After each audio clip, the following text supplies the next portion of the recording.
bapak-bapak, ibu-ibu, saudara-saudara kaum muslimin rahimakumullah.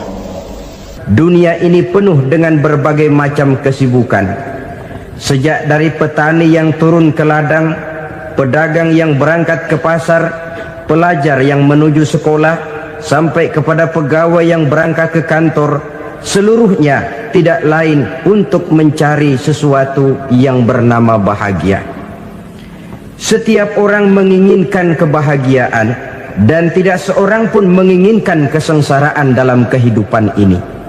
Namun nyatanya tidak setiap orang yang ingin bahagia mengetahui jalan yang harus ditempuhnya untuk sampai kepada kebahagiaan itu.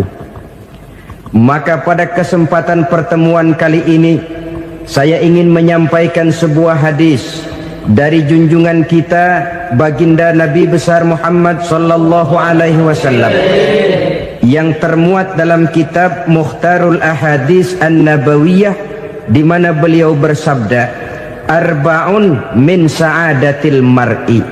Ada 4 perkara yang merupakan tanda dari orang bahagia. Saya mau tanya, di antara saudara-saudara yang hadir di sini, apa ada yang kepengen jadi orang sengsara? Ya. Seluruhnya tentu ingin mendapatkan kebahagiaan. Maka menurut resep dari Nabi kita, tanda orang bahagia itu 4. Jadi kalau saudara ingin bahagia, harus mempunyai 4 perkara ini. Yang pertama, orang bahagia itu kata Nabi, darun wasi'un. Punya rumah biar bagus asal gede. Enak ngaturnya, daripada sudah punya rumah kecil adanya di pinggir kali, gubuk, kalau hujan bocor, miring lagi, kiamat. Loh, kalau gitu Islam materialis dong. Hadis ini boleh diartikan dengan makna hakiki, arti yang sebenarnya. Boleh diartikan dengan makna majazi, arti kiasan. Kalau dia diartikan dengan arti kias, maka yang dimaksud darun wasi'un ay qalbun wasi'un. Rumah yang luas tidak lain daripada hati yang lapang. Karena di situ kunci kebahagiaan yang sebenarnya. Walaupun kita cuma tinggal di petak berukuran 2 kali 3 meter, kalau hati kita luas-luas rasanya rumah itu. Tapi biar rumah kita halamannya saja puluhan ribu hektar, ada kolam renangnya, kamar tidurnya tidak lagi terhitung. Kalau hati yang menempati rumah itu sempit, maka akan terasa sempit jugalah rumah itu. Tempat bergantungnya tidak lain adalah hati. Marilah kita mencoba melihat berbagai pandangan orang tentang bahagia ini. Ada orang menyangka bahwa bahagia itu kalau dia mendapatkan harta yang sebanyak-banyaknya. Siapa yang banyak harta, dialah raja. Apa yang dia mau, seluruhnya bisa dibeli. Keamanannya, dia bisa menyewa petugas. Seluruh fasilitas untuk menyenangkan kehidupannya bisa dibeli. Pendeknya, hartalah segala-galanya dalam kehidupan. Sampai ada pepatah mengatakan, innad darahima fil amakini kulliha taksur rijala mahabatan wa jalala. Sesungguhnya harta, dinar, dirham, uang, di mana-mana selalu bikin hebat orang yang memilikinya. Coba lihat, orang yang punya duit sama yang enggak punya duit, jangan gaya hidupnya, gaya jalannya aja lain. Wahia lisanun liman arada fasahatan, wahia silahun liman arada qitala.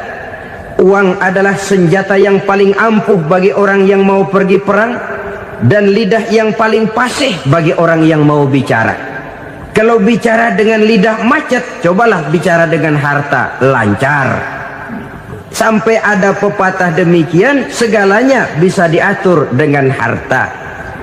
Maka di kalangan orang yang berpandangan semacam itu, seluruh kegiatan hidupnya hanya terfokus kepada bagaimana mengumpulkan harta yang sebanyak-banyaknya. tidak peduli halal haram, tidak kenal sore pagi siang dan malam, tidak sempat sujud, jauh dari agama, jauh dari kehidupan yang bersifat ruhaniyah, jauh dari Allah dan sebagainya, sampai dalam Al-Quran dikelompokkan dalam kelompok yang dinamakan lumazah. Allazi jama'a malahu wa 'addadah yahsabu anna malahu akhladah. Mereka mengumpul-ngumpulkan harta sebanyak-banyaknya dan menyangka bahwa harta yang banyak itu dapat mengekalkan hidupnya, mengekalkan kekayaannya, mengekalkan kebahagiaannya. Saudara hadirin yang berbahagia, kalau pandangan hidup ini benar, artinya kalau harta memang merupakan satu-satunya hal yang dapat membuat orang bahagia, tentu di rumah mewah tidak akan pernah ada tangis derita. Tentu di satu tempat di mana fasilitas hidup serba menunjang tidak ada yang namanya penderitaan. Tapi suka dan duka, sedih dan gembira, senyum dan tawa adalah milik setiap orang, baik dia punya harta maupun dia tidak punya harta. Nyatalah bahwa harta semata-mata bukan merupakan jaminan bahwa orang akan bahagia, walaupun tanpa harta orang sulit untuk bahagia. Saya mau cerita, ada orang super kaya, namanya Aristotle Onassis, raja tanker Yunani. Dia punya kapal tanker saja konon sampai 11 banyaknya. Punya perusahaan penerbangan yang disebut Olympic Airlines, punya hotel di berbagai kota besar di dunia ini, sejak dari New York, London, Paris, Rome dan sebagainya. Bahkan punya pulau yang dia namakan Pulau Scorpio. Ini kan namanya sudah kaya nggak tanggung-tanggung, punya pulau. Nah, dia punya 2 orang anak, yang satu laki-laki namanya Alexander, yang satu perempuan namanya Maria Onassis. Seluruh harapannya tertumpah kepada anak lakinya Alexander ini, yang akan meneruskan usahanya, meneruskan kekayaannya, meneruskan dinastinya. Apa yang terjadi? Ternyata anak yang dia harapkan yang bernama Alexander ini mati muda dalam kecelakaan pada waktu dia olahraga. Apa olahraganya? Namanya olahraga anak orang kaya, golongan jet set. Olahraganya olahraga pesawat terbang. Jatuh, ya nggak kapungut, habis mati. Tinggal satu anak perempuannya, Maria Onassis. Tapi anak perempuan ini juga malah urakan. Terakhir dia pacaran, bahkan kemudian kawin sama orang Rusia. Rupanya Aristotle Onassis ini broken. Kekayaannya yang berlimpah ruah, perusahaannya yang begitu banyak, siapa yang akan meneruskan? Siapa yang akan menggantikan? Sampai kemudian dia mengurung diri di Pulau Scorpio dan mati di sana secara mengenaskan. Seorang multi jutawan, seorang yang super kaya, mati menyendiri di pulau sepi. Ibarat kata pepatah, anak ayam mati di lumbung. Bukan kekurangan makanan, keurugan makanan. Begitu kehidupan Aristotle Onassis. Dan banyak orang-orang yang sudah demikian kaya sampai dibingungkan oleh kekayaannya sendiri. Telusurilah kehidupan David Rockefeller misalnya, Henry Ford misalnya, Adnan Khashoggi misalnya. Multi jutawan yang kadang-kadang dibuat keder oleh kekayaannya sendiri. Pantas ketika Imam Ali ditawarkan orang, "Ya Ali, kalau kepadamu disuruh pilih ilmu atau harta, kau pilih mana?" Ya jelas pilih ilmu dong. Kenapa? Pertama, ilmu kalau kita berikan kepada orang lain tambah. Tapi harta kalau kita berikan kepada orang lain kurang. Saudara punya uang 10.000, dibagi orang 5.000, jelas uang saudara berkurang. Tapi saudara punya ilmu, diberikan kepada orang lain bisa, saudara pun makin mantap. Tidak lantas jadi bodoh karena ngajarin orang. Saudara bisa Fatihah lalu mengajarkan orang Fatihah, orang bisa, saudara pun makin hafal. Tidak lantas setelah diajarin orang ilmunya hilang, begitu datang dia minta orang tolong ajarin saya Fatihah, udah habis, nggak ada.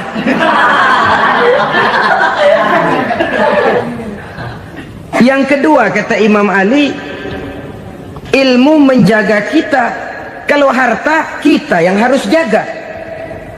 Makin banyak ilmu makin terpelihara diri seharusnya, tetapi makin banyak harta makin bingung kita jaganya. Sampai kadang-kadang kalau perlu seluruh keliling rumah dipasangi alarm. Belum cukup disewakan anjing besar-besar, pasang di depan pintu, awas anjing galak. Masih belum cukup juga, cari centeng tukang-tukang kepruk jaga rumah. Masih terasa belum aman, padahal rumahnya dikelilingi tembok besar. Di balik tembok ada pintu-pintunya tebal. Di balik pintu itu terbuka masuk kamar, kamar pun ada pintunya, pintunya pun kuat. Masuk ke dalam kamar ada lemari, lemarinya pun pintunya kuat, dikunci, kuncinya pun kuat. Tapi tahap seluruhnya yang timbul cuma sekedar was-was saja. Kesimpulannya sekali lagi, tanpa harta orang memang sulit untuk bahagia. Tapi harta semata-mata tidak merupakan jaminan orang akan bahagia. Dengan hati yang luas, itu modal utama untuk mencapai kebahagiaan hidup. Orang yang hatinya luas, saudara-saudara, punya hati yang lapang, melihat kenyataan hidup ini, dia bersyukur senantiasa kepada Allah. Lantas tidak timbul hasud dan iri hatinya. Oleh karena itu jiwanya selalu lapang. Kalau tidak, cupik hati namanya, dangkal pandangan, tidak senang melihat orang lain dapat nikmat, dan itu sering dijadikan contoh. Kalau orang yang lapang dada, dia lihat tetangganya beli TV baru, dia berkata alhamdulillah ya, tetangga kita beli TV, mudah-mudahan kita bisa ikut nonton. Lapang dadanya. Tapi orang yang sempit hati, lihat tetangga beli televisi, meriang. Enggak diapa-apain, meriang. Besoknya dengar tetangga beli motor, makin sakit, ke rumah sakit. Lalu di rumah sakit dengar tetangganya beli mobil, mati. Disiksa oleh perasaannya sendiri. Orang kalau hati sudah sempit dalam hidup, kemanapun dia pergi, sempit rasanya medan kehidupannya. Kemudian kita melihat juga ada orang yang menilai bahwa bahagia itu katanya kalau punya kedudukan yang tinggi, pangkat yang agung, wibawa yang besar. Mungkin betul, tapi mungkin juga tidak. Bergantung kepada hati orang yang punya pangkat itu. Sama dengan harta tadi. Harta akan membawa bahagia kalau dia jatuh ke tangan orang yang berhati lapang. Tapi harta akan jadi bencana kalau jatuh ke tangan hati orang yang sempit. Pangkat akan membawa bahaya kalau jatuh di tangan hati orang yang sempit. Lebih dari itu, kenyataan mengajarkan kepada kita bahwa ternyata pangkat dan jabatan tidak selamanya memberikan kebahagiaan dalam kehidupan. Bahkan resikonya kelewat besar. Beberapa bukti kita bisa ambil dari para pemimpin dunia yang menjadi korban lantaran pangkat dan jabatan yang disandangnya. Saudara ingat Presiden Abraham Lincoln dan John Kennedy dari Amerika? Dibunuh orang. Park Chung-hee dari Korea Selatan, Ziaur Rahman dari Bangladesh, Anwar Sadat dari Mesir, terakhir Indira Gandhi dari India, menjadi korban dari pangkat dan jabatan yang disandangnya dari orang-orang yang tidak senang dia memegang jabatan itu. Dia akan mudah mengundang bencana. Sehingga pantas kalau seorang presiden terkemuka Amerika, Harry Truman namanya, dia mengatakan jabatan presiden itu, kata dia, seperti orang nunggang macan, naik macan. Harus kita taiki, kalau enggak dia bakal nerekam kita, ngeri katanya.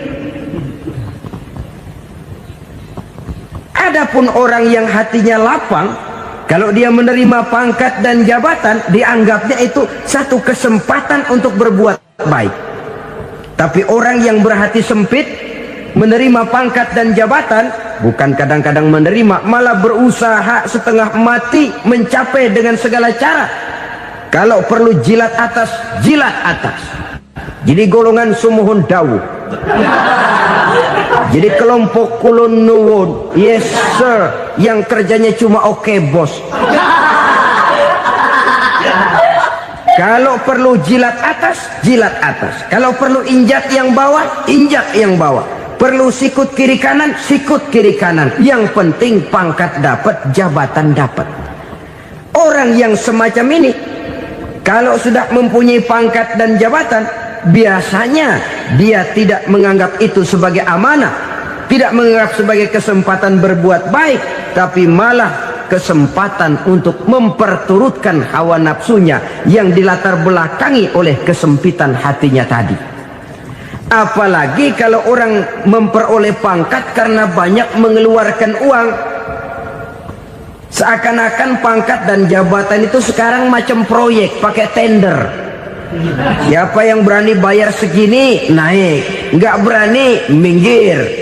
Padahal logikanya, kalau orang mencapai satu jabatan karena banyak mengeluarkan uang, hampir bisa dipastikan bahwa setelah jabatan itu dia pegang, langkah pertama yang akan dilakukannya ialah berusaha bagaimana uang yang dia keluarkan supaya kembali.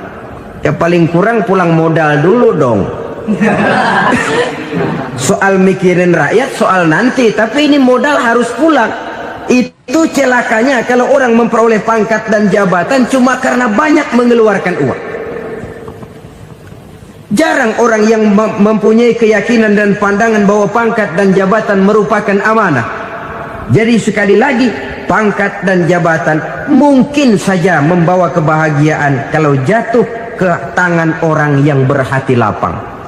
Tapi bisa jadi bencana kalau dia jatuh ke tangan orang yang mempunyai hati yang sempit. Dan lagi-lagi stresnya hati yang lapang. Lalu sebagian orang, saudara, ada yang berpandangan katanya bahagia itu kalau jadi orang terkenal, mempunyai popularitas, menjadi idola di kalangan remaja, di kalangan orang tua, di segala lapisan masyarakat. Padahal makin populer orang, makin terikat dia. Ya kalau macam kita ini kan nggak punya nama, nggak populer, tengah malam buta mau nongkrong di warung Tegal aman. Tapi pangkat, jabatan, kedudukan, popularitas menyebabkan kita diikat dengan berbagai macam peraturan. Cuma mandi sama ke WC saja yang nggak dikawal.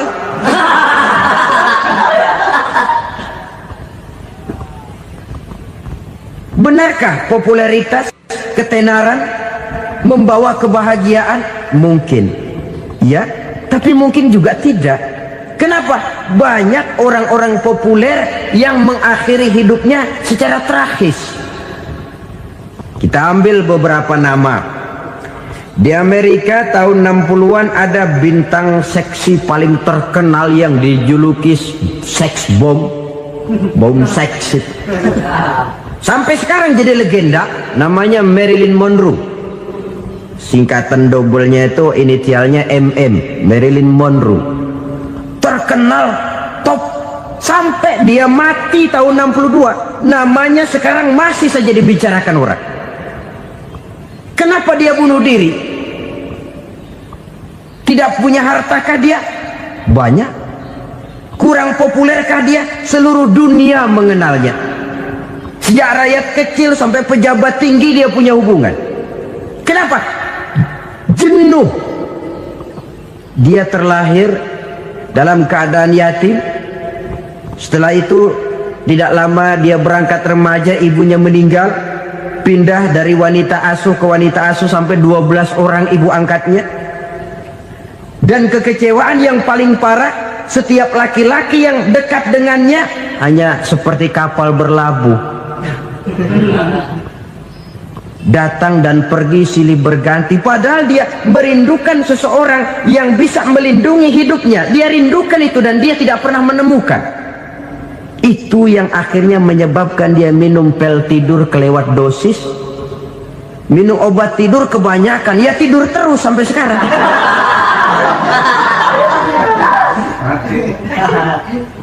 Dia mengakui, saya telah memiliki ketenaran, tapi saya tidak pernah hidup dalam ketenaran itu. Saya pandai main sandiwara, tapi saya ingin hidup dalam alam yang real sebagaimana umumnya orang. Itu yang dia rindukan. Menyusul jejak yang namanya Marilyn Monroe ini, Billie Holiday, saudara kenal tentu, di rumah sakit dirawat. Dia juga minum obat overdosis, mati lagi. Jimi Hendrix minum obat tidur overdosis kelewat batas, mati lagi. Lalu yang menghanyutkan diri di danau, Janis Joplin dan Brian Jones.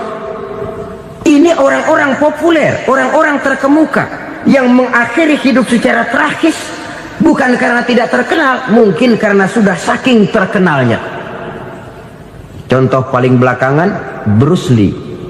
Wah, ini tukang-tukang keprok tentu kenal siapa dia. Sampai sekarang pun tabir kematiannya masih merupakan misteri. Dan yang masih hidup juga menunjukkan gejala yang aneh. Michael Jackson, rumahnya di Beverly Hills itu dijaga sedemikian rupa, dan dia selalu curiga kepada setiap makanan harus steril, bersih dari segala macam kimia. Kemana dia pergi, itu tukang-tukang keprok sudah selalu menjaga dan mengawal, dan dia seakan takut menunjukkan mukanya yang asli. Hingga kalau tampil ke tengah di luar show, dia kadang memakai pakaian yang tidak menunjukkan dia yang sebenarnya, takut dikenali orang. Ternyata popularitas sering jadi momok yang meracuni kehidupan manusia. Oleh karena itu, benarlah junjungan kita pada saat beliau mengajarkan orang akan bahagia kalau dia mempunyai hati yang lapang. Nah, sekarang masalahnya untuk mendapatkan hati yang lapang, caranya bagaimana? Kita kembali kepada konsep Quran. Allah mengajarkan, ala inna bidzikrillahi tatmainnul qulub. Ketahuilah bahwa dengan banyak mengingat Allah, hati akan tenang, jiwa akan lapang. Dengan kata lain, dekat dengan agama, merasakan kehadiran Allah dekat dalam hidup. Itu muara pertama untuk mencapai hati yang lapang. Ala inna bizikrillahi tatmainnul qulub. Jangan macam orang sekarang ingin mendapatkan ketenangan lalu tapak di puncak gunung, di gua-gua, di tempat sepi. Iyalah kalau nggak ada ular. Kalau tergigit ular berbisa, ketenangan belum, mati jelas itu. Islam positif untuk mendapatkan ketenangan. Ala inna bizikrillahi tatmainnul qulubi. Bahwa ketahuilah bahwa dengan banyak mengingat Allah, hati akan tenang, jiwa akan lapang, nuansa pikiran akan luas. Karena yang namanya bahagia ada dimanapun manusia berada. Di kampung ada bahagia, di kota ada bahagia, di ngarai, di lembah, di gunung, di hutan, di lautan, di angkasa luar, dimanapun bahagia itu ada kalau kita bermodalkan hati yang lapang ini. Dan hati akan lapang kalau kita dekat dengan agama. Dekat dengan harta buat sementara hati mungkin tenang, tapi ketenangan yang relatif dan temporer. Apalagi orang tiap kali tambah harta, tiap kali tambah rencana, itu wajar. Mungkin sebelumnya saudara berpikir, kalau punya duit 5.000 enak nih. Begitu punya duit 5.000, aduh sayang kalau 10.000 aja. Tiap kali tambah harta, tiap kali lain rencana. Makin banyak rencana, makin menjauhkan kita dari yang namanya ketenangan. Padahal ketenangan merupakan unsur utama untuk mencapai bahagia. dan ketenangan itu bermuara dalam hati manusia. Tengoklah kehidupan ini. Orang yang banyak harta dengan orang miskin, berbedakah rasa sakit yang mereka tanggungkan? Rasanya tidak. Walaupun si kaya tidur di kasur empuk berselimutkan sutra mahal, sementara si miskin meringkuk di balai bambu yang keras dan kasar. Apabila maut datang, dia juga tidak pernah pilih bulu. Maut datang menjemput si kaya di singgasana keemasannya, dikelilingi oleh para pengasuh, dayang dan inang serta para pengawal. Dan maut pun datang menjemput si miskin papa, sehingga ia tergelepar di tepian jalan. Kedua-duanya bernama mati. Kalau nyata bahwa sakit yang ditanggung si kaya tidak beda dengan sakit yang ditanggung si miskin, bukan harta semata yang membuat orang bahagia. Hati yang tenang, jiwa yang lapang penuh kedamaian karena banyak berzikir dan mengingat Allah, itu merupakan modal utama untuk mencapai sesuatu yang bernama bahagia.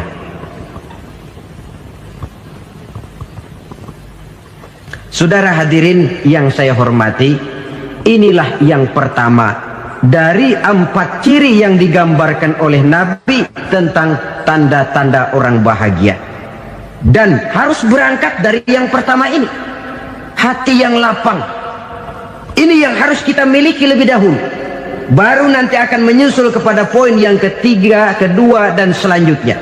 Sebab kalau hati sudah terisi dengan jiwa yang lapang, seluruh persoalan insya Allah akan bisa kita atasi dengan sebagaimana mestinya. Yang kedua sekarang, tanda orang bahagia menurut baginda Nabi, markabun syariah. Orang bahagia itu, kata beliau, punya kendaraan biar cepat asal lancar. Artinya kemana dia mau pergi mudah. Apa maksud hadis ini? Kalau kita kaji lebih dalam, kendaraan itu kan alat transportasi. Transportasi tidak lain adalah usaha memudahkan komunikasi. Pindah dari situ kepada teori bahwa manusia adalah zon political, makhluk bermasyarakat yang tidak bisa memenuhi kebutuhan hidupnya secara sendirian. Kita memerlukan keberadaan orang lain dalam kehidupan ini. Untuk memakai baju saja kita sudah perlukan petani yang tanam kapas, pabrik yang memintal kapas jadi benang, pabrik yang menenun benang jadi kain, sampai kepada mesin jahit, sampai kepada tukang jahit. Itu cuma untuk memakai pakaian saja. Tidak seorang pun di antara kita yang sanggup memenuhi kebutuhan hidupnya secara sendiri. Kita perlu orang lain. Maka kebebasan dalam arti mutlak, kebebasan tanpa batas, itu tidak mungkin ada dalam kehidupan. Karena kita mengadakan yang disebut interaksi sosial. Setiap kegiatan kita tentu melibatkan orang lain. Menurut kita barangkali kita bebas jalan di jalan raya semaunya, tapi orang lain berkendaraan pun merasa bahwa ini ada juga jalan haknya, dan begitu selanjutnya. Oleh karena itu, maksud dari kendaraan yang cepat ini adalah khulatuhu ma'as solihin. Lingkungan pergaulannya terdiri dari orang-orang soleh. Pergaulannya luas. Kemana dia pergi ada temannya. Kesulitannya ada tempat dia cerita. Dan kesulitan kalau sudah diceritakan kepada orang lain, taruh kata orang itu tidak bisa menolong, namun menceritakannya kepada orang yang kita percayai, kan paling kurang sudah mengurangi beban jiwa, mengurangi tanggungan batin, merasa masih ada tempat kita cerita. Maka lebih baik orang awam yang mau bergaul ketimbang orang setengah alim tapi ngunci pintu. Sebab nantinya akan timbul sikap picik, cupik pandangan, dan tidak luas menghadapi kenyataan dalam kehidupan ini. Namun yang harus kita garis bawahi, pergaulan memang mesti luas. Namun jangan sekali-kali lupa bahwa pergaulan sangat besar pengaruhnya dalam ikut membentuk kepribadian manusia. Sehari-hari bisa kita bilang kalau kita dekat sama tukang minyak wangi, sekalipun nggak dibagi minyaknya, baunya tentu dapat. Betul? Tapi dekat sama tukang elas, walaupun nggak kena apinya, asapnya mesti kena. Kalau Syauqi mengatakan lebih jelas lagi, man asyaral asrafa asa musyarrafan wa muasyiral anzali ghairu musyarrafin. Awalam taral jildal hakira muqabbalan bisagri lamma sara jildal mushaf. Siapa yang bergaul dengan orang mulia, dia bakal ikut menjadi mulia. Tapi siapa yang berteman dengan orang hina, dia tidak bakal ikut menjadi mulia. Tidakkah kau lihat, kata Syauqi, kulit kambing yang hina pun dicium orang ketika menjadi kantong Quran. Kulit kambing hina, kalau dia sendirian gak ada yang mau cium. Tapi begitu dia bergaul dengan Quran, menjadi kantong Quran, dipakein minyak wangi, ditaruh di tempat yang tinggi, mau diambil dicium dulu, dibawa dengan penuh hormat dan hati-hati. Kulit kambing yang hina lantaran berteman dengan Quran, numpang mujur. Tapi coba lihat kalau kulit kambing berteman dengan kayu, jadi beduk, habis. Zohor dikemplang, asar dipukul. Itu pun sedikit saja, cuma salah milih teman. Yang temannya Quran dihormati orang, yang temannya kayu lantaran jadi beduk, gelap-gelap subuh orang udah kemplangnya.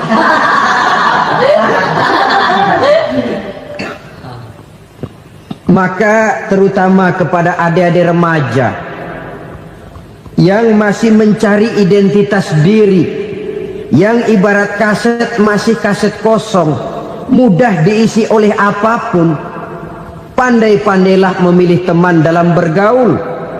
Karena banyak orang yang tadinya baik-baik, ketika terseret dalam pergaulan dengan orang yang tidak baik, kebaikannya menjadi lentur dan luntur. Tapi berapa banyak bajingan-bajingan tengik, orang-orang yang berlumur noda dan dosa, tiap hari melakukan maksiat, namun bergaul dengan orang yang baik-baik, pada akhirnya sedikit demi sedikit beringsut dan berangsur dia terbiasa mengikuti kebaikan-kebaikan. Saya tekankan ini kepada remaja karena mereka masih mencari identitas diri. Apa yang mereka lihat mereka mau, apa yang mereka dengar mereka ingin tahu. Coba lihat kehidupan remaja. Pulang nonton film Rembo, pengen jadi Rembo, gagah, maunya melekai melulu. Pulang nonton film Superman, pengen bisa terbang. Pulang nonton India, nyanyi melulu. Wajar, mereka masih mencari identitas diri. Saya ini sebenarnya siapa? Lingkungan, pergaulan akan membentuk itu. Karena itu pandai-pandailah bergaul, karena ia sangat besar pengaruhnya dalam ikut membentuk kepribadian manusia. Apalagi sifat yang jelek lebih cepat menularnya ketimbang sifat yang baik. Sifat yang baik, watak yang soleh itu lambat sekali untuk menular. Tapi yang tidak baik, kan prosesnya mah kalau remaja biasanya mula-mula dengar. Karena dengar lalu pengen tahu. Karena pengen tahu lalu ngeliatin. Begitu ngeliatin kan pengen nyobain. Setelah nyobain ketagihan. Nah ini prosesnya. Yang namanya ganja, morfin, narkotik, awalnya kan begitu. Mula-mula denger, katanya kalau sudah fly to the sky, sudah melayang ke langit, katanya disitulah puncak kebahagiaan. Mulanya cuma denger. Karena denger pengen tahu. Karena pengen tahu lalu ngeliat, kumpul sama orang yang suka ngeganja. Setelah ngeliat, nah pengen ngerasain. Begitu ngerasain enak juga, ketagihan. Kalau sudah ketagihan jadi penyakit kronis, bisa merembet kepada yang lain. Iya kalau orang tuanya mampu untuk beli morfin, beli ganja. Kalau tidak kan pikirannya ngayap, jemuran siapa ya gue sabet. Timbullah perbuatan-perbuatan negatif yang bermula dari salah pergaulan. Apalagi buat adik-adik remaja yang tinggal di kota-kota besar, yang pengaruh budaya, pengaruh kesenian, pengaruh struktur kehidupan yang nampak makin individualistis, di mana persaingan tajam, tensi ekonomi tinggi, orang mudah mengalami stres. Pandai-pandailah dalam bergaul, sekali lagi, karena ia sangat besar pengaruhnya dalam ikut membentuk kepribadian manusia. Orang bahagia punya kendaraan yang cepat, artinya punya pergaulan yang luas, dan lingkungan pergaulannya terdiri dari orang-orang yang soleh. Kemana dia pergi, ada teman. Kesulitannya, ada tempat dia cerita. Tapi kalau sudah menyendiri, hidup sendiri, kesulitan dipikiri sendiri, bisa mati belum waktunya. Tidak ada tempat berbagi rasa, tidak ada tempat bercerita, tidak ada tempat mengurangi beban dalam kehidupan. Pantas betul kalau Islam sangat menggalakkan dan menganjurkan orang kalau sudah sampai waktunya itu untuk melangsungkan nikah. Kata Nabi, ya ma'syaras syabab man istata'a minkumul ba'at falyatazawwaj. Hai para pemuda, kalau sudah mampu memberi nafkah, kawinlah, nikahlah kamu. Kenapa? Sudah ada teman hidup, tempat berbagi rasa. Kesulitan kalau ada tempat cerita akan lebih ringan ketimbang kita telan sendiri, walaupun bobot kesulitannya sama beratnya. Saudara-saudara kaum muslimin rahimakumullah, inilah ciri yang kedua, punya kendaraan biar cepat asal lancar. Kemana kita mau pergi gampang. Dengan kata lain, setelah hati yang luas, pergaulan yang luas. Dua.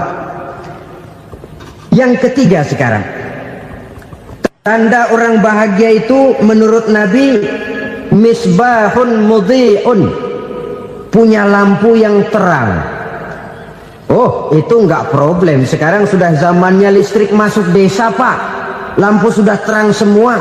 Betul, kalau itu yang dimaksud. Tapi tidak cuma itu. Karena lampu yang dimaksud di sini, lampu yang akan menerangi seluruh perjalanan hidup. Dan perjalanan hidup itu sudah dimulai sejak kita terlahir ke alam ini, sampai masuk ke alam barzah, kumpul di padang mahsyar, sampai ke akhirat. Lampu yang menerangi itu yang diperlukan. Kalau lampu, katakanlah yang paling top sekarang kan lampu jenis Mercury. Taruhlah itu di rumah kita, dia cuma menerangi rumah kita, menerangi hati pun tidak sanggup. Bila kita masuk ke alam barzah, alam kubur, sanggupkah si Mercury yang begitu terang menerangi alam barzah kita? Tidak sanggup lagi. Sanggupkah lampu yang ratusan watt, bahkan puluhan ribu watt menerangi kehidupan di padang mahsyar? Tidak akan sanggup lagi. Kalau demikian, yang dimaksud lampu yang terang di sini apa? Tidak lain amal soleh, kebajikan yang kita lakukan dalam hidup. Itu yang akan jadi lampu penerang. Di dunia nama kita akan terang, jasad kita boleh hancur terkubur tanah, tapi nama kita akan dikenang orang. Begitulah kalau orang meninggalkan kebajikan dalam hidup seperti sekarang. Ribuan orang tiap saat berziarah ke kubur Imam Syafi'i, ke kubur Imam Malik, ke kubur Imam Ghazali, ke kubur orang yang baik-baik, orang yang soleh-soleh. Kebajikannya yang ditinggalkan, yang mengukir namanya dengan tinta emas, sehingga saudara sudah terbaring di alam kubur. Orang lewat, Allah, ini kuburannya Fulan bin Fulan, dulu ini kebaikannya Masya Allah, saya ikut merasakan. Mari kita mampir sebentar, kita Fatihah, mohon disampaikan Allah pahalanya kepada almarhum. Al-Fatihah. Itu kalau orang baik-baik. Lalu saudara tanya, Pak, orang mati dikirimin Fatihah apa nyampe pahalanya? Saya jawab, kalau saudara nggak percaya, mati dulu dah. Nanti saya Fatihain, tungguin di sana. Umpama nggak sampai, balik lagi kemari. Sekarang ini kan maunya otak-otakan saja. Kalau nggak masuk otak, nggak percaya. Padahal alam gaib itu nggak bisa diotak-otakin. Sama saja dengan saudara pernah dengar cerita kapal Tampu Mas tenggelam, tak? Pernah nggak? Di mana? Ya, di laut Masalembo. Begitu ke Tampu Mas tenggelam, ratusan penumpang itu terjun ke laut, dipermainkan gelombang, berjuang menghadapi maut itu. Orang lagi timbul tenggelam di lautan, dihantam ombak, kita tengokin pakai helikopter. Pak, lagi timbul tenggelam ya? Iya, tolongin. Jangan khawatir Pak, nih saya kirim intan Pak, harganya 10 juta. Kira-kira orang yang timbul tenggelam di laut seneng nggak? Tidak. Kan mahal toh intan 10 juta. Kenapa dia nggak senang? Karena intan 10 juta dalam kondisi seperti itu tidak sanggup menyelamatkan dia. Dia akan girang kalau dikirimin ban mobil bekas, dikirimin papan terentang atau bambu. Intan yang 10 juta dia nggak girang, ban mobil bekas yang 1000 perak tuh pegang, itu yang dia girang betul. Inilah sebabnya Nabi berkata, mal mayyitu fi qabrihi illa kal ghariqil mutaghawwis. Orang yang meninggal di alam kuburnya seperti orang timbul tenggelam di lautan. Yantaziru da'watan min ahli, menunggu doa dari keluarganya yang masih hidup. Duh, bapak saya sudah meninggal, saya sayang benar sama dia. Kirimin kulkas ke kuburannya Itu sama saja dengan tadi orang tenggelam di lautan dikirimi intan yang harganya 10 juta, tidak sampai. Begitulah kalau kebajikan yang kita tinggalkan dalam hidup, sudah mati pun kubur kita masih diziarahi orang. Tapi kalau jahat yang kita tinggalkan, boro-boro lah orang mau doa lewat dekat kuburan kita juga serem. Tuh bajingan dulu mati dipendem di situ tuh. Jangan lewat situ, ntar kesurupan, jangan. Lewat saja orang ngeri. Konon lagi membacakan Fatihah dan mengirimkan doa. Hidup pada hakikatnya adalah kesempatan untuk berbuat baik. Maka sekali kesempatan itu diberikan, manfaatkan dengan sebaiknya. Sebab kesempatan kedua tidak akan pernah ada. Kesempatan berbuat baik di sini, di akhirat sudah pembalasan namanya. Sekali kesempatan itu dicabut, dia tidak akan pernah dikembalikan lagi. Kata Iqbal, hidup tidak mundur ke belakang, Bung. Berhenti diinjak orang, mundur hancur. Tidak ada kata mundur dalam hidup ini. Berhenti diinjak orang, mundur kecebur. Tidak ada kata lain, harus maju dalam kehidupan dalam artian yang positif. Hidup adalah kesempatan untuk mengumpulkan kebajikan yang sebanyak-banyaknya.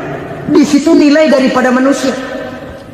Sekarang ini memang nggak kelihatan kok, orang yang banyak pahala sama yang banyak dosa nggak kelihatan kok. Barangkali kalau habis bikin dosa palanya pada benjol, mungkin orang takut sama dosa.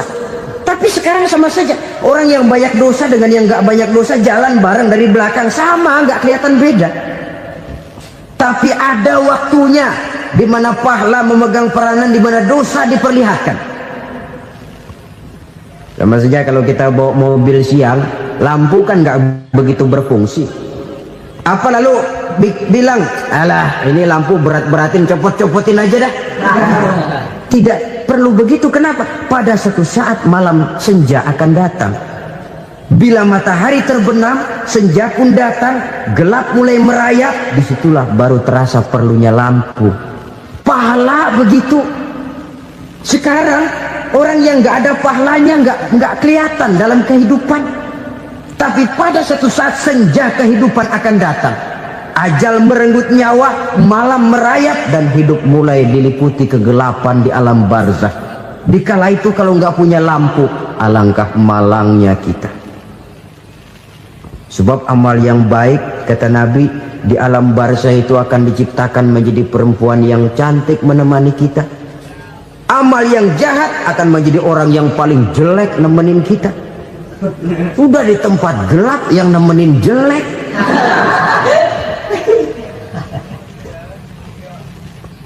Kaum muslimin rahimakumullah. Kalau demikian masalahnya, tergantunglah kita pandai memanfaatkan waktu. Al-waktu kasayf. Waktu itu cepat sekali. Yang namanya waktu itu tahu-tahu. Tahu-tahu. Udah tahun 87. Tahu-tahu. Udah begitu. Tahu-tahu. Yang kemarin anak-anak, sekarang udah pada punya anak. Tahu-tahu saja itu. begitu cepat waktu berlalu. Kalau tidaklah pandai kita memanfaatkannya, akan rugi kita. Nabi bersabda, man kana yaumuhu khairun min amsihi fahuwa rabih. Barang siapa yang hari ini lebih baik daripada hari kemarin, itu orang untung.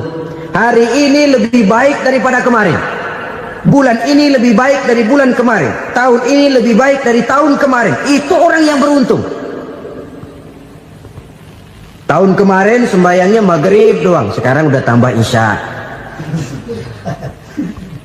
Tahun kemarin cuman Idul Fitri aja ngancem bener, sekarang udah tambah Jumat, lalu tambah lagi maghrib, tambah lagi isya, dan selanjutnya. Hari ini lebih baik daripada kemarin, itu orang yang beruntung. Wa man kana yaumuhu mislu amsihi fahuwa khasir. Lalu barang siapa yang hari ini sama saja dengan hari kemarin, itu orang rugi. Hari ini sama dengan kemarin, rugi itu. Bulan ini begitu, bulan kemarin begitu, tahun ini begitu, tahun lalu juga begitu. Rugi itu orang. Rugi apa? Rugi umur. Umur tambah, amalan gak pernah tambah. Dan saya pikir lebih merupakan azab ketimbang nikmat kalau orang dikasih panjang umur cuma untuk numpuk dosa. Mending mana? Panjang umur banyak dosa sama pendek umur dikit dosa? Mending mana? Mending mana? Ya, paling mending tentu panjang umur banyak pahala. Tapi kalau tidak, sekali lagi, lebih merupakan azab ketimbang nikmat kalau orang diberikan panjang umur tapi cuma untuk sekedar menumpuk dosa. Kehilangan kesadaran bahwa dunia bukan terminal akhir dari satu perjalanan. Dia cuma halte di mana kita berhenti sebentar untuk menuju kepada terminal yang hakiki. Saudara-saudara kaum muslimin rahimakumullah, inilah lampu yang akan menerangi kehidupan. Amal yang kita lakukan di dalam kehidupan. Jadi yang dimaksud dengan lampu yang terang, kebajikan yang kita kerjakan dalam hidup. Nah, setiap orang di awal tadi saya bilang ingin bahagia. Bahagia itu kan hakikatnya kumpulan senang dan selamat. Senang, selamat. Apa bedanya?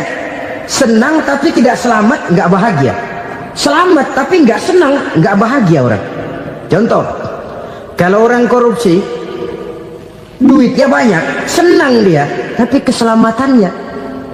Ada tentara baris di samping rumahnya udah bingung, padahal tentara latihan.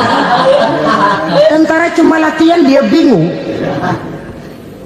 Senang, tapi karena keselamatannya tidak terjamin, dia tidak bahagia. Sebaliknya pegawai negeri jujur benar, cuma segaji-gajinya, selamat nggak korupsi, tapi melarat, ya nggak bahagia juga, kurang senang. Kesenangan dan keselamatan untuk dunia saja, ya sekali lagi, kalau cuma sekedar untuk dunia saja, bisa dibeli pakai uang. Bisa dibeli pakai uang. Saudara ingin selamat, bisa dibeli pakai uang. Saudara ingin senang, bisa dibeli dengan uang. Tapi setelah mati, masuk ke alam barzah, habis kekuasaan uang. Nggak bisa lagi beli keselamatan pakai uang. Tidak mungkin lagi membeli kesenangan dengan uang. Di situ pahala yang megang peranan. Makin banyak pahala, makin banyak saham untuk membeli kesenangan dan keselamatan, untuk memperoleh yang namanya bahagia. Dan jangan lupa loh, di alam barzah kita nggak sebentar, menunggu datangnya kiamat. Loh iya, kalau kita begitu dikuburin terus kiamat datang, untung. Tapi kalau masih harus 1000, 2000, puluhan ribu tahun yang akan datang, dalam satu penantian yang begitu lama, tanpa saham untuk memperoleh kebahagiaan, satu kemalangan yang tidak ada pernah putus-putusnya. Janganlah tergelincir oleh kebahagiaan sebentar yang menipu dengan mengorbankan kebahagiaan hakiki yang berjangka panjang. Apa artinya senyum sejenak kalau harus ditebus dengan tangis seumur hidup? Biarlah kita minum jamu, pahit memang, getir memang, tapi kan besok badan sehat. Daripada sekarang minum sirup, manis memang, enak memang, tapi bibir pada jontor besok. Sirawan, batuk, nggak karu-karuan. Banyak orang tertipu oleh kesenangan yang sebentar, padahal laisa kullu ma yalma'u zahaban. Belum tentu semua yang berkilat itu emas, belum tentu semua yang gemerlap itu intan. Karena itu marilah manfaatkan kesempatan yang diberikan Allah ini untuk mengumpulkan kebajikan yang sebanyak-banyaknya. Yang terakhir sekarang, yang keempat, tanda orang bahagia kata Nabi. Zaujatun salihah. Orang bahagia itu tanda yang keempat kata Nabi, punya istri biar cakep asal taat. Sudah surga itu sudah. Cakep taat. Istri kayak gitu, kalau belum mati jangan dikuburin dulu. Sudah cakep taat lagi, tapi kadang-kadang enggak, udah jelek ngadat melulu. Apa yang mau dipilih? Sebab itu Quran mengatakan istri pakaian untuk suami, suami pakaian untuk istri. Kenapa suami istri diibaratkan pakaian? Alangkah tingginya gaya bahasa Quran ini. Suami istri teman hidup, hidup perjalanan panjang. Sejak kita dalam rahim sudah ada hidup kan di sini. Sampai ke alam dunia, masuk ke alam barzah, kumpul di padang mahsyar, sampai menuju akhirat, itu perjalanan hidup. Carilah istri atau suami teman hidup yang membawa manfaat tidak hanya kehidupan di dunia ini, sampai di alam barzah, sampai di padang mahsyar. Suaminya mungkin meninggal lebih dulu, atau istrinya mungkin meninggal lebih dulu, tapi suami atau istri yang masih hidup berbuat kebajikan. Suami saya meninggal, ada hartanya, saya sedekahkan, niat pahala untuk almarhum suami saya. Ini teman hidup, tidak dibatasi dan tidak bisa dipisahkan oleh maut sekalipun. Zohirnya mungkin pisah, badannya mungkin pisah, tapi hatinya, jiwanya, kebersamaannya dalam menghadapi kehidupan. Karena itu saudara-saudara, bahasa Quran indah. Suami istri diibaratkan seperti pakaian.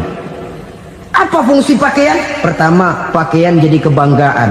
Artinya suami harus menjadi kebanggaan istri, istri harus jadi kebanggaan suami. Yang kedua, pakaian itu kan fungsinya menutup aurat. Artinya sesama suami istri harus saling menjaga kekurangan masing-masing. Jangan malah sesama suami istri saling membongkar rahasia dan aibnya sendiri-sendiri. Istrinya diceritain jeleknya di mana-mana, atau suaminya dibongkar rahasianya di pasar umum. Itu sudah tidak lagi berfungsi sebagai pakaian. Kenapa semua ini diperlukan? Karena kita menyadari bangsa yang baik terdiri dari masyarakat yang baik. Masyarakat yang baik merupakan susunan dari warga yang baik. Warga yang baik adalah terdiri dari rumah tangga yang baik. Dan rumah tangga yang baik merupakan susunan dari pribadi yang baik. Dari situ langkah dimulai. Membangun satu bangsa yang baik diawali dengan membangun rumah tangga yang baik, dengan menciptakan pribadi-pribadi yang baik. Sehingga dari sini diharapkan berkembanglah nilai-nilai kebaikan. Orang akan bahagia mempunyai istri yang soleh. Kenapa? Tidak ada seorang suami bisa sukses jadi apapun dia, apapun profesinya. Dokterkah, kiaikah, mubaligkah, petanikah, pengusahakah, pejabat tinggikah, tidak ada seorang suami yang bisa sukses tanpa peran serta istrinya. Walaupun memang peranan itu tidak begitu kelihatan, tapi sangat menentukan. Karena itu, saudara hadirin yang saya hormati, Islam sangat menghargai kaum wanita, memberikan kedudukan yang tinggi sepanjang tidak mematikan kodrat kewanitaannya. Nah, kalau sudah kesuksesan ini diawali dari rumah tangga, karier di masyarakat mudah untuk dikejar. Tapi keberantakan di rumah tangga merupakan kegagalan pertama di tempat lain. Nah, inilah saja yang dapat Al-Fakir sampaikan pada pertemuan kali ini. selalu berusaha menyimpan sesuatu yang bisa membawa manfaat, baik untuk dirinya, untuk anak cucunya, maupun untuk keluarganya, untuk masa kini dan masa depannya. Kadang simpanan itu berbentuk uang, kadang berupa tanah, lain saat berbentuk pabrik, dan lain sebagainya. Sementara masa depan yang paling pasti adalah akhirat. Jika untuk masa depan dunia kita rela memeras keringat, membanting tulang, pergi pagi dan pulang petang, menyimpan uang, menyimpan tanah, menyimpan pabrik, pernahkah kita merenung jika satu saat kiamat datang, kita dibangkitkan dari kubur masing-masing, berdiri di padang mahsyar untuk mempertanggungjawabkan seluruh kegiatan hidup kita di dunia ini, lalu kita akan menuju ke alam akhirat. Sudahkah kita mempunyai simpanan untuk akhirat kita? Pada pertemuan kali ini saya ingin menyampaikan sebuah hadis di mana Rasulullah sallallahu alaihi wasallam bersabda, arba'un min kanzil jannah. Simpanan sorga ada 4 macam. Yang pertama, ikhfa'us sadaqah, menyembunyikan sedekah. Saudara-saudara kaum muslimin, sebagaimana yang kita maklum bahwa Allah Subhanahu wa taala melebihkan sebagian rezeki dari kita terhadap yang lain. Ada yang kaya, ada yang setengah kaya, ada yang miskin, ada yang setengah miskin, dan selanjutnya. Ada yang gajinya kecil tapi penghasilannya gede. Ada yang penghasilannya gede tapi nggak punya gaji. Ada juga yang memang gajinya gede dan penghasilannya gede. Kelebihan rezeki merupakan sunnatullah dan tidak harus membuat kita merasa lebih dari yang lain. Bahkan sebaliknya, kelebihan itu harus membuat kita ringan tangan untuk menolong mereka yang memang memerlukan pertolongan. Kalau saudara diberikan ilmu, maka pertanyaan akhirat cuma satu: ilmumu kau amalkan untuk apa? Kalau saudara diberikan umur yang panjang, pengadilan akhirat juga bertanya satu: umurmu kau habiskan di mana? Tapi kalau saudara diberikan harta, pengadilan akhirat akan bertanya 2: hartamu kau dapat dari mana? Kau belanjakan kemana? Dari mananya ditanya, dan kemananya juga ditanya. Oleh karena kita akan dimintakan pertanggungan jawab, maka amanah yang bernama harta ini harus kita gunakan dengan sebaik-baiknya. Ada penggunaan yang merupakan kewajiban, itu zakat namanya. Ada penggunaan yang sewaktu-waktu, itu infak namanya. Ada yang lebih sewaktu-waktu lagi, dan itu sedekah namanya. Zakat dia terikat oleh haul dan nisab, oleh putaran batas waktu dan ukuran dari harta itu sendiri. Sedangkan infak terikat oleh situasi dan kondisi perekonomian seseorang. Sedangkan sedekah tidak terikat dengan apapun. Dalam kondisi seperti apapun kita bisa melakukan sedekah dengan yang terkecil sekalipun. Sampai-sampai Rasulullah sallallahu alaihi wasallam mengajarkan, la tahqiranna minal ma'rufi syai'an walau an talqa akhaka biwajhin talik. Atau ada hadis, tabassumuka fi wajhi akhika laka sedekah. Senyumanmu kepada temanmu adalah sedekah. Jadi untuk melakukan sedekah tidak harus dalam berbentuk uang. Dengan ilmu kita bisa sedekah, dengan tenaga kita bisa bersedekah, dengan pikiran kita bisa bersedekah, bahkan senyum kepada teman itu pun sedekah. Jadi kalau sedekah dengan uang memang belum punya uang, nyengir aja banyakin. Itu asal pada tempatnya, jangan lalu ketemu tiang listrik cengengesan. Tentu tidak pada tempatnya dan tidak wajar. Nah, sedekah yang paling dicintai Allah adalah sedekah yang disembunyikan.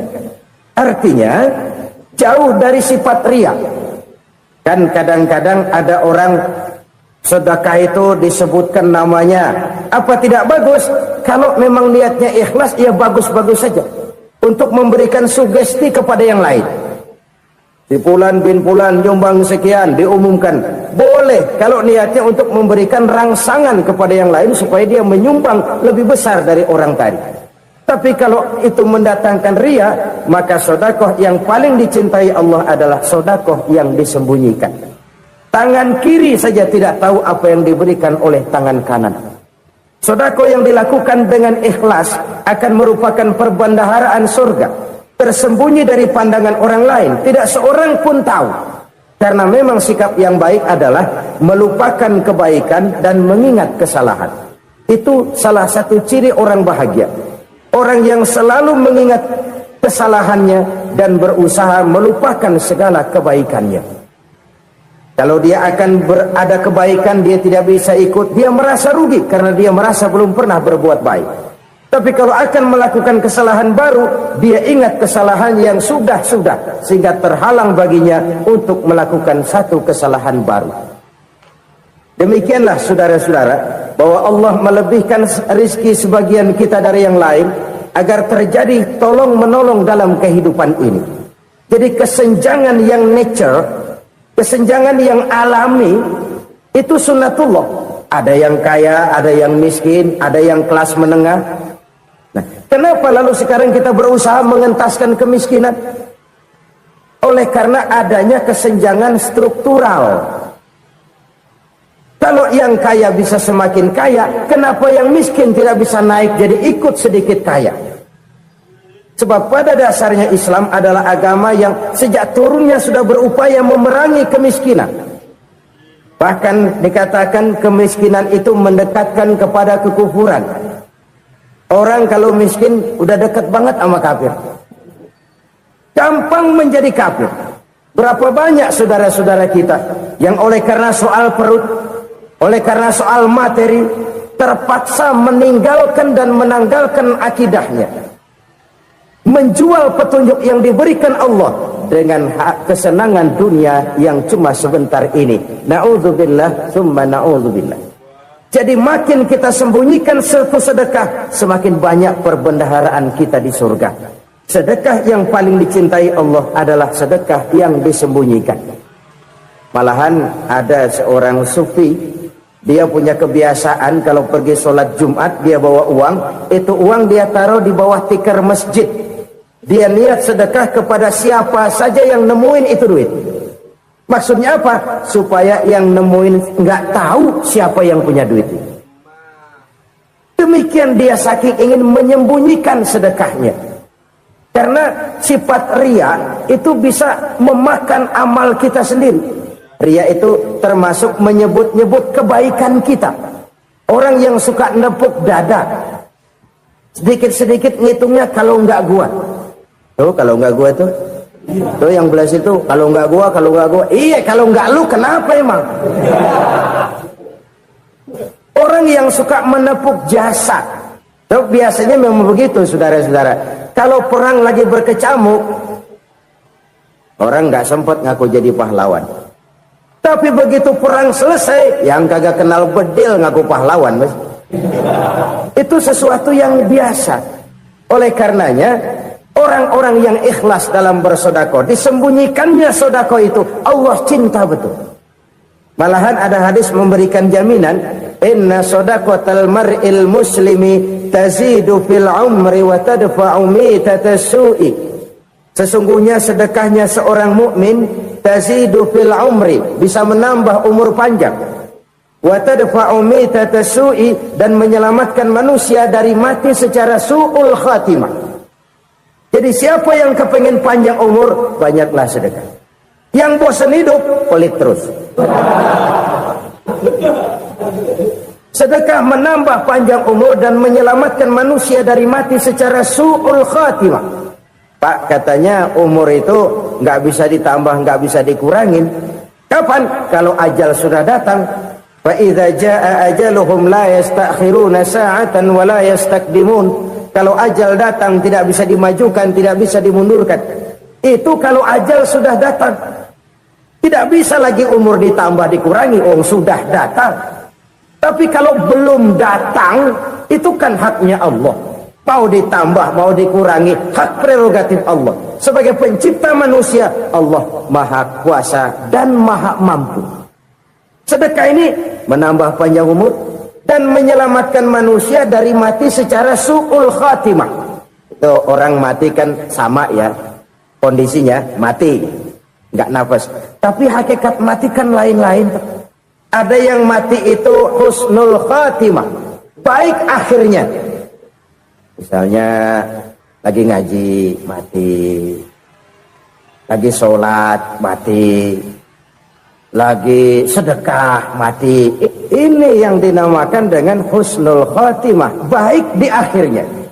Sebaliknya ada yang su'ul khatimah, jelek di akhirnya. Ini yang jadi catatan akhir. Lagi nyekek botol, mampus. Lagi banting kartu, modar.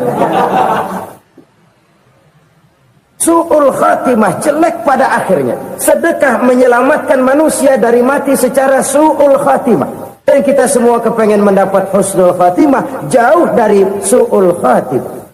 Oleh sebab itu yang bisa menyelamatkan kita dari penyakit itu antara lain adalah sedekah yang disembunyikan, yang dikerjakan dengan ikhlas karena Allah, tidak karena kepengen dipuji orang, tidak karena ingin dikatakan orang pemurah. Sebab orang dermawan itu orang yang memberi tanpa harus diminta.